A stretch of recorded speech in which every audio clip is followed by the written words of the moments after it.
प्रतिशत मतदान बढ़ा था और तब 93 में बीजेपी की सरकार। पता है भुसावल में ना कल रात से बारिश शुरू है। एकदम मौसम ठंडा हो गया है, लेकिन ठंड नहीं लग रही है। ठंडा ठंडा वाला मौसम है, जैसे बारिश के दिनों में होता है। बाहर बारिश हो रही होती है, कपड़े घर में सूख नहीं रहे हैं, नमी सी महसूस हो रही है, घर में आलस लग रहा है बस लेटे रहो आराम से। तो इस ठंड के माहौल में बनेगा गर्मा गर्म खाना। शाम का टाइम है और मैं रात के खाने की कर रही हूँ तैयारी। बथुआ, विंटर्स स्पेशल बथुआ। मैं तो मतलब इसका इंतज़ार करती हूँ क्योंकि ज़्यादा यहाँ मिलता नहीं है।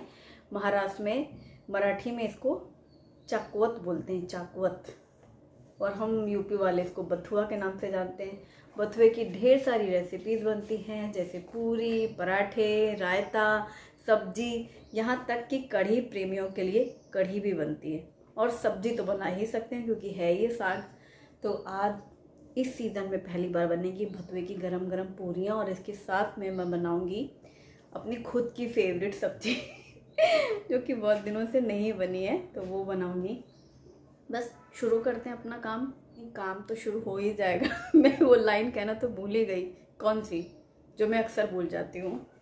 आज की रेसिपीज़ आपको पसंद आएंगी तो वीडियो को लाइक ज़रूर करिएगा, और अगर अभी तक आपने मेरे चैनल को सब्सक्राइब नहीं किया है तो प्लीज़ चैनल को सब्सक्राइब ज़रूर कर लें। आज विंटर्स में ही आता है ये भतुआ, सर्दियों में, और इसकी तो मैं राह देख रही थी कब भतुआ आए। इस सीज़न में पहली बार घर में भतुआ आया था।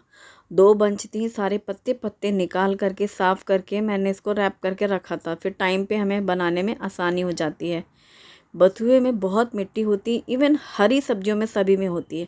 उनको धुलने का सबसे बेस्ट तरीका है पानी में थोड़ा सा नमक डालो और 2-3 बार अच्छे से डुबो के उनको निकालो। मैं इस कढ़ाई में बॉईल करूँगी। कल ही किसी ने पूछा था, ये कढ़ाई नॉन स्टिक उनको लग रही थी। ये कढ़ाई नॉन स्टिक नहीं है, ये नॉन स्टिक कुकवेयर नहीं है, ये इस बात की तो गारंटी है। पर ये है कौन सा कुकवेयर ये मुझे नहीं पता, मतलब इसका जो मेटल है वो क्या है मुझे नहीं पता। मैं 2002 से इसको इस्तेमाल कर रही हूँ। तो मैंने 2-3 बार पानी में इस तरीके से बड़े बर्तन में पानी भर के इसको डुबो करके फिर पत्तों को निकाल के फिर ऐसे इस बर्तन में रख रही हूँ, क्योंकि मुझे फाइनली इसी कढ़ाई में इसको बॉईल करना है। जब पानी साफ़ आए ना तब तक हमें पत्तों को धुलना है, और इसके बाद बॉईल करने के लिए रख रही हूँ मैं। इसमें डाला है मैंने 1 छोटा गिलास जितना पानी, हरी मिर्ची कटी हुई और अदरक को भी पतला लंबा कट किया है। इवन ग्रेट करके रखना तो और भी अच्छा है, क्योंकि वो सॉफ्ट तो हो जाती है लेकिन बहुत अच्छे से बारीक फिर वो अदरक पिस नहीं पाती है। यहाँ पर बथुआ बॉयल हो रहा है और मैं कर रही हूँ सब्ज़ी की तैयारी, जिसके लिए मुझे आलू, प्याज, लहसुन, हरी मिर्ची, टमाटर ये सारी चीज़ें चाहिए। तो मैं एक बार ही पहले पूरी तैयारी करके रख लेना चाहती हूँ, और बथुआ उबल भी जाएगा तब तक। और मैं उस कढ़ाई का इस्तेमाल सिर्फ बॉईल करने के लिए करती हूँ, या फिर मुझे सिर्फ प्याज टमाटर भूनना होता है, हल्का कुछ भूनना है तो। बाकी कुकिंग के लिए मेरे पास ढेर सारी और भी बहुत सी कढ़ाइयाँ हैं जिनका इस्तेमाल करती हूँ मैं, पर इसका नहीं करती हूँ, स्पेशली बॉयलिंग के लिए। क्योंकि आपने देखा होगा बॉईल करने के लिए भी कई बार पानी के निशान बन जाते हैं स्टील के बर्तनों में, और इसमें ऐसी कोई इश्यूज़ नहीं आती। मुझे बहुत पसंद है ये। अब मैंने ये छन्नी में छान लिया है बथुआ, अदरक, हरी मिर्ची। ये पानी है, इसका मैं यूज़ करूँगी आटे के लिए, और बथुए को हमें पीसना है। तो मैंने इसे ड्रेन बास्केट में रखा है ना, पानी झड़ जाएगा, साइड में रख दिया है। अब सबसे पहले सब्जी छौंक लेते हैं। तो कुकर में मैंने डाला है सरसों का तेल, बारीक कटी हुई लहसुन डाली है, फिर 1 चम्मच जीरा डाले हैं और सूखी लाल मिर्ची डाली है, साथ ही चुटकी भर हींग डाली है। हींग, लहसुन, जीरा इन्हीं का तड़का इसमें लगता है। और फिर बारीक कटी हुई प्याज डाली है, और प्याज को हल्का ब्राउन होने तक भून लेंगे। ये सब्ज़ी मुझे बहुत पसंद है, पर बहुत ही कम नंबर आता है इसके घर में बनने में। प्याज फ्राई होने के बाद मैंने डाला है टमाटर, 2 टमाटर कटे हुए, और हल्दी पाउडर आधा चम्मच, 1 चम्मच धनिया पाउडर, आधा चम्मच लाल मिर्ची पाउडर, और आधा चम्मच ये होममेड गरम मसाला जो कि मैं पीस के रखती हूँ। मसालदानी में खाली हो गया था, इसलिए अभी मैंने इसको अलमारी से निकाला है, गरम मसाले का डब्बा। नमक भी इसी टाइम पे डाला है। फिर उसके बाद सबको मिक्स करके भूनेंगे, टमाटर सॉफ्ट होने तक गलाएंगे और मसाला भी अच्छे से भुन जाए। 1 चम्मच ग्रेटेड अदरक डाली है मैंने, और थोड़ा कटा हुआ धनिया पत्ता ताज़ा। अदरक को ना तेल में नहीं डालना चाहिए, उससे उसका टेस्ट डाउन हो जाता है। इस टाइम पे डालो ना सब्जी के साथ में, फिर वो जो अदरक का फ्लेवर आता है सब्जियों में बहुत अच्छा लगता है। ग्रेटेड अदरक ही मैं यूज़ करती हूँ। और इसमें डाले हैं 3 आलू कटे हुए, 3 मीडियम साइज़ के आलू, बहुत कम आलू, और इसमें भी बच जाने वाली है सब्ज़ी। कम खाते हैं आलू सब लोग मेरे घर में। और ये मसाला अलमारी में पहुंचाया मैंने, मसालदानी में भर लिया है, खाली हो गई थी डब्बी, इसीलिए बहुत दिन तक चलता है। एक बार बनाती हूँ मैं घर में ही गरम मसाला, और इसकी खुशबू और टेस्ट भी बहुत अच्छा है। इसकी रेसिपी आप मेरे यूट्यूब चैनल में देख सकते हैं वीडियोस में। और अच्छे से थोड़ी देर पहले मसाले के साथ आलू को भूना है, उसके बाद पानी डाला है। हमेशा भूनना चाहिए सब्जियों को पहले थोड़ी देर तेल मसाले में, उनका टेस्ट अच्छा हो जाता है। अब लिड लगा दी है, 3 विसल आएंगी, 2-3 बस बंद कर देंगे। अब जो बथुआ हमने छान के रखा था उसे पीस लेती हूँ मैं। तो मैंने यहाँ पर ग्राइंडर जार में डाला है बथुआ, अदरक और हरी मिर्ची, ये जो मैंने साथ में डाली थी, पूरा अच्छे से फाइन पेस्ट कर लेंगे। मैंने अदरक पतला लंबा कट किया था, लेकिन कुछ कुछ बीच बीच में मुझे आटा गूंथते समय नज़र आ रहे थे, इसलिए आप अदरक को ग्रेट करके ही बॉईल कर लेना। अब फाइन पेस्ट तो तैयार होगा, क्योंकि बथुआ इतना सॉफ्ट है, वो जल्दी पिस गया। हरी मिर्ची भी पिस गई, अदरक ही रह गई थोड़ी थोड़ी सी, मुझे मिली थी आटा गूंथते टाइम। अब ये पानी है, देखो टोटल 1 गिलास है, ये पानी में गूँथूँगी। आटा साइड में रख लिया। अब मिक्सिंग बोल में मैंने लिया है 2 कप जितना गेहूं का आटा। इसमें जितना भी बथुआ है ना, ये ऑलमोस्ट पूरा डाल दिया है। जितना भी जार में लगा है 2-3 चम्मच उतना ही छोड़ दिया है, क्योंकि रायते के लिए इतना सफिशिएंट है। बाकी जितना भी बथुआ है, तो ये पूरा पेस्ट भी होगा, तो मुझे लग रहा है 1/2 कप से ज़्यादा ही है पेस्ट जो है ये, क्योंकि बहुत सारा बथुआ था, 2 बंच थी पूरी। मैक्सिमम बथुआ हमें आटे में यूज़ कर लेना है। नमक स्वाद के अनुसार डालना है, बल्कि थोड़ा कम ही डाल लो, क्योंकि सब्जी और रायता है। 1 छोटी चम्मच अजवाइन क्रश करके डाली है। हींग तो ज़रूर डालना, बहुत अच्छा टेस्ट आता है। और सफ़ेद तिल, जो कि मेरी फेवरेट है, वो मैंने डाली है ज़्यादा सी, चम्मच से भी नहीं डाला, अंदाज से डाला है। अब 2-3 चम्मच जितना घी डालो मोयन के लिए, क्योंकि सच में घी का स्वाद बहुत अच्छा आता है। आप चाहे पूरी बनाओ, चाहे पराठे बनाओ, यहाँ तक कि आप फ्रेश मलाई भी डाल सकते हो, तो और भी एकदम खस्ता बनते हैं पराठे और पूरी वगैरह। और घी डाल करके अच्छे से पहले सूखे आटे में मिक्स कर लिया। इसमें है नमक है, अजवाइन है और सफ़ेद तिल है, और जब हमने बथुआ पीसा है तो अदरक और हरी मिर्ची भी है। इस डो से, सेम डो से पूरी तो मैं बनाने वाली हूँ, आप पराठे भी बना सकते हैं। जैसे थोड़ा बहुत डो बच जाएगा ना सबका खाने के बाद, तो मैं सुबह नाश्ते में पराठे सेकूँगी इसके ही, बहुत अच्छे लगते हैं। और खूब अच्छे से मसल के एकदम सॉफ्ट सा डो तैयार किया, बहुत ज़्यादा सख्त नहीं, जैसे हम नॉर्मली पूरी के लिए करते हैं उतना नहीं किया मैंने, मीडियम सा ही रखा है। इसे ढक कर के रख लेंगे, और जब खाना खाया जाएगा तब पूरियाँ तली जाएंगी। यहाँ पर हमारी सब्जी भी तैयार हो गई है, 2-3 विसिल आई थी, जैसा कि मैंने अंदाज़ा बताया था। अब बारी है रायते की। तो ये जो जितना ग्राइंडर जार में लगा है, ये अच्छा खासा मज़े का लगा हुआ है। और इसमें डाला है मैंने 1-1.5 कप फ्रेश दही। दही एकदम फ्रेश यूज़ करना, खट्टी दही का रायता बिल्कुल पसंद नहीं है, और अच्छा भी नहीं लगता है विंटर्स में, तो मतलब रायता अच्छी मीठी दही हो।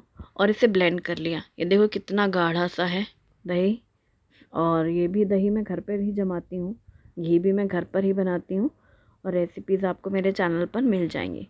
मैंने ब्लेंड कर ली दही और उसको एक डोगे में निकाल लिया। अब तड़के पैन में डाला है घी गरम करने के लिए, और घी के तड़के का स्वाद, जीरा डाला है, हींग डाली है, और जैसे ही हींग और जीरा फ्राई हो गए हैं, बस चुटकी भर लाल मिर्ची डाल करके इस तड़के को हमने डाला रायते के ऊपर और मिक्स कर दिया। जैसे ही तड़का डालते हैं ना, थोड़ी देर को ढक दो। तो ढकने के बाद वो जो इसकी खुशबू होती है ना हींग की, और वो स्मोकी जो खुशबू सुगंध आती है जीरे के छौंक वाली, वो उसमें बैठ जाती है, बहुत अच्छी लगती है। और मैंने जैसे ही मिक्स किया, मुझे तुरंत याद आया इन सब के बीच नमक कहाँ गया तो अभी नमक डाला और फिर मिक्स किया, और रायता फिनिश, तैयार हो गया, कंप्लीट। तो ये इस तरीके की प्रिपरेशन हो जाए विंटर सीज़न में ना, तो बहुत रिलैक्स होता है। फिर खाने वालों का जब खाने का दिल करे, तब आप तुरंत डिनर या लंच रेडी कर सकते हैं। मैंने कुकर की पूरी स्टीम निकलने के बाद कुकर खोला है, कटा हुआ धनिया पत्ता मिक्स किया है, और सब्ज़ी की इतनी अच्छी खुशबू आ रही है ना, बस क्या ही पूछो। एक बहुत शानदार टिप होती है आलू टमाटर की रस्से वाली सब्ज़ी के लिए। गरम गरम सब्ज़ी में आप डालो 2 चम्मच घी, और उसमें डालो थोड़ा सा क्रश किया हुआ कसूरी मेथी रगड़ के, और बस मिक्स कर लो। ये गरम गरम आलू टमाटर की सब्ज़ी ना, 2 चपाती खाने वाले भी 4 खा जाएंगे। इस सब्ज़ी को आप पूरी, पराठे, राइस किसी के साथ भी बनाओ, मतलब डिमांड होनी है, सब्जी चाहिए, दोबारा ज़रूर मांगी जाएगी। तो ये सब्जी तैयार और इसे मैंने ट्रांसफ़र किया है इस हांडी में और सारे बर्तन निकाले हैं सिंक में क्योंकि वो मुझे चाहिए। पानी वानी डाल के रखे हैं मैंने, हालांकि सब इकट्ठे बाद में ही धुलूँगी क्योंकि होता क्या है, टाइम भी मेरे पास रहता है लेकिन बास्केट फिर यहाँ आ जाता है काउंटर टॉप में, फिर मुझे सर्विंग करने में प्रॉब्लम होती है। और जब इन लोगों को खाना है तब मैंने लगाई ये प्लेट और ये आलू टमाटर की रस्से वाली सब्जी और बथुए का है रायता। इतना बेस्ट कॉम्बिनेशन है ना, इस विंटर में आप एक बार बना के देखो, आप मुझे ज़रूर याद करोगे। और वैसे मुझे लगता है बनाते ही होंगे यार सब लोग, यूपी में तो हर घर में बनता है बथुए की पूरी, पराठे और ये आलू टमाटर की सब्ज़ी और बथुए का रायता, नहीं? हाँ, यही खा पी के हम लोग बड़े हुए हैं, मतलब हमारे यूपी का खाना है ये। महाराष्ट्र में शायद अभी कुछ ही घरों में मतलब होगा कि ये बनता है बथुए का बहुत कुछ, या बथुए का रायता शायद नहीं बनता है, कुछ नया नया सा है, लेकिन हमें बहुत अच्छा लगता है। और बस छोटे छोटे से बॉल्स बनाए हैं बथुए के आटे के, एक बार फिर से उसको मसल लिया है और कढ़ाई में गरम तेल में डालो पूरी और गर्मा गर्म खाओ पूरी, है ना मज़ेदार। तो आप इसे लंच में बनाओ, डिनर में बनाओ, या इस सीज़न में कहीं आप सफ़र में जा रहे हैं और ट्रेन में भी आप ये पूरी पराठे बना के ले जा सकते हैं बथुए के। जैसे मेथी के तो ऑल सीज़न रहता है, बथुआ स्पेशली इस सीज़न में आता है और बहुत गर्म करता है, इसीलिए विंटर्स में लोग खाते हैं। आपने नोटिस किया होगा बथुआ खा के मतलब रात में आपको ऐसे प्यास महसूस होगी कि लगेगा पानी पीना है, ऐसे गर्म बहुत होता है, तासीर इसकी गर्म रहती है और फिर गर्म चीज़ें डली भी रहती हैं, अजवाइन ही वगैरह ये सब इसीलिए डाली जाती हैं सीज़न में, सब हर खाने के हर प्रकार में डलता है ना, इसीलिए। और खाने की प्लेट तैयार और इन दोनों का खाना, शुभम और उसके पापा का खाना होने के बाद मेरा भी खाना हुआ और शुभम ने खाने की बड़ी तारीफ़ की, मम्मी बिल्कुल बांदा वाला रायता बना है और सब्ज़ी तो बिल्कुल आलू टमाटर की नानी घर वाली बनी और यही वाली सब्ज़ी मेरी फेवरेट है। पर नंबर बहुत दिनों बाद आता है, एक तो ये रेसिपीज़ के चक्कर में हमें कितनी सारी रेसिपीज़ डिफरेंट शेयर करनी पड़ती हैं, तो मैं और शुभम हंसते रह जाते हैं और खाने वाले हम यही 3 लोग ही हैं। कुछ बनता है तो जब ख़त्म हो फिर कुछ दूसरा बने, ना, ऐसा हो जाता है। तो बहुत हंसते हैं हम दोनों लोग कि कुछ चीज़ें जो हम लोग को पसंद है वो हम लोग को बड़े दिनों बाद खाने को मिलती हैं।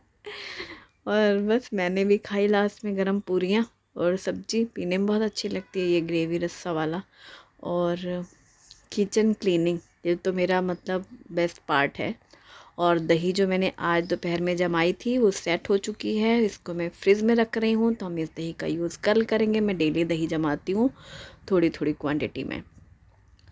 आज की रेसिपीज़ आपको पसंद आए तो वीडियो को लाइक ज़रूर करिएगा और मेरे चैनल को सब्सक्राइब करना ना भूलें। Thanks for watching, bye bye, अपना ख्याल रखें।